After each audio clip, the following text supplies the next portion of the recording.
साथियों नमस्कार। इन दिनों झारखंड सत्ता पक्ष और विपक्षी दलों के लिए एक प्रयोगशाला बना हुआ है।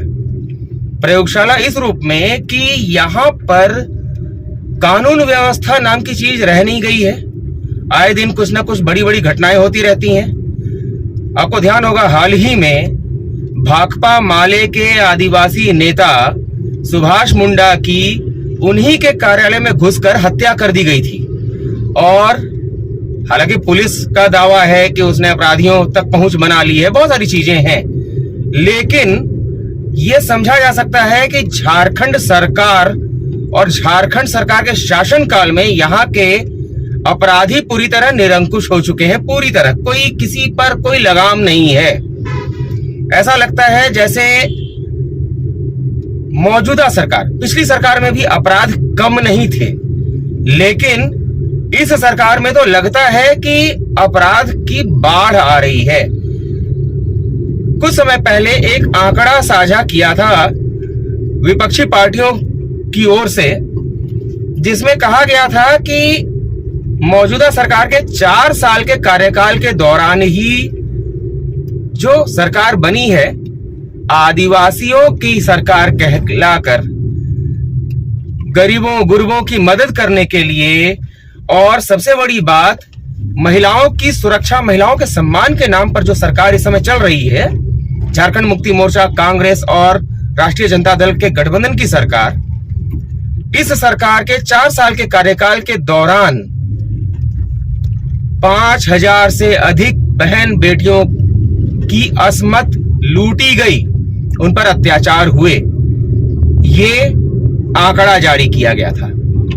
और यहां पर आए दिन लूट की, खसोट की और हत्या की वारदातें होती रहती हैं। जब सुभाष मुंडा जैसे जनता के लोकप्रिय नेता, आदिवासी समुदाय में एक अच्छी पकड़ रखने वाले नेता की उन्हीं के कार्यालय में घुसकर बिना किसी डर के, बिना किसी खौफ के अपराधी हत्या कर देते हैं, तो इससे आप अनुमान लगा सकते हैं कि मौजूदा सरकार में अपराधियों के हौसले कितने बुलंद हो चुके हैं। ऐसा लगता है जैसे उन्हें कोई डर भय है ही नहीं।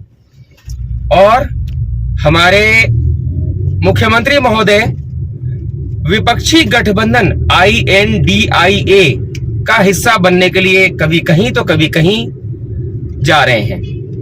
राज्य सरकार का ध्यान होना चाहिए राज्य की कानून व्यवस्था पर। आपने देखा होगा, अभी हाल की ही बात है, अधिक पुरानी बात नहीं है। 1 तारीख को ही, आज कितना है, आज है 4 तारीख, 1 तारीख को ही हरियाणा में बड़ा उपद्रव हुआ, भयंकर उपद्रव हुआ और सांप्रदायिक हिंसा हुई। सरकार वहां भी फेल रही और झारखंड सरकार या और सरकारें ये कहती हैं कि फलानी जगह हिंसा हो रही है, फलानी जगह से मणिपुर में हिंसा हो रही है।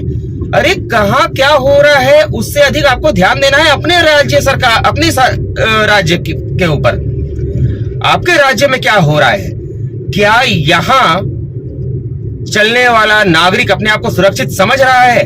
और दूसरी ओर विपक्षी पार्टियां, भारतीय जनता पार्टी, उन्हीं का एक प्रतिनिधिमंडल आज महामहिम राज्यपाल से भी मिलने गया था। उसका कहना था कि यह सरकार युवाओं के विरोध में नियम बना रही है, कदम उठा रही है। परंतु यहां प्रश्न ये उठता है,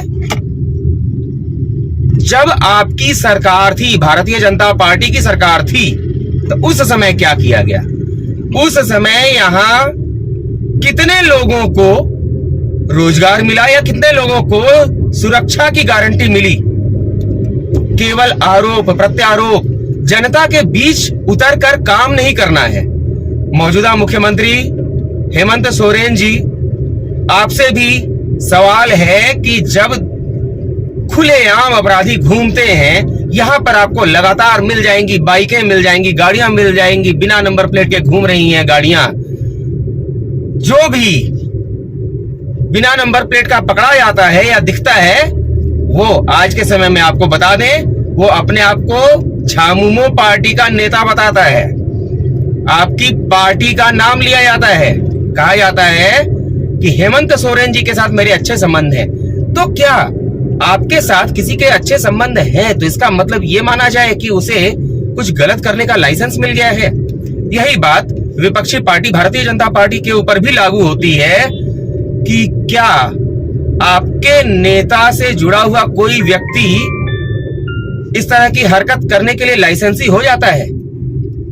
आज सबसे बड़ी समस्या यह है कि झारखंड को यहां सबसे लंबा राज करने वाली पार्टी यानी भाजपा और दूसरी पार्टियों ने केवल झारखंड को लूटने का एक जगह समझ लिया कि बस यहां पर सरकार बननी चाहिए, किसी भी तरह लूट लिया जाए।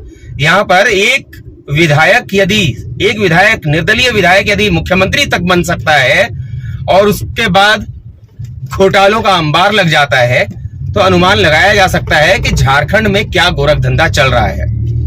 चाहे अवैध खनन का मामला हो, जिसमें माननीय मुख्यमंत्री के ही करीबी लोगों पर, जो कहा जाता है ना कि उनके करीबी लोग हैं, उन लोगों के ऊपर गाजगिरी है, और राजधानी रांची के ही उपायुक्त जो रह चुके हैं छवि रंजन जी, इन जैसे लोग, पूजा सिंघल जी, ऐसे लोग आज सलाखों के पीछे हैं।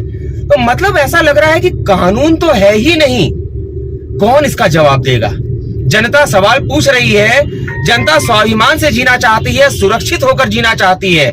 जनता चाहती है कि उनके जीवन की सुरक्षा हो, उन्हें स्वाभिमान मिले, लेकिन स्वाभिमान के नाम पर जनता को बार बार चोट और सुरक्षा के नाम पर उनकी जान के साथ खिलवाड़, मौजूदा सरकार से ये सवाल है और विपक्षी पार्टी से भी ये बड़ा यक्ष प्रश्न है।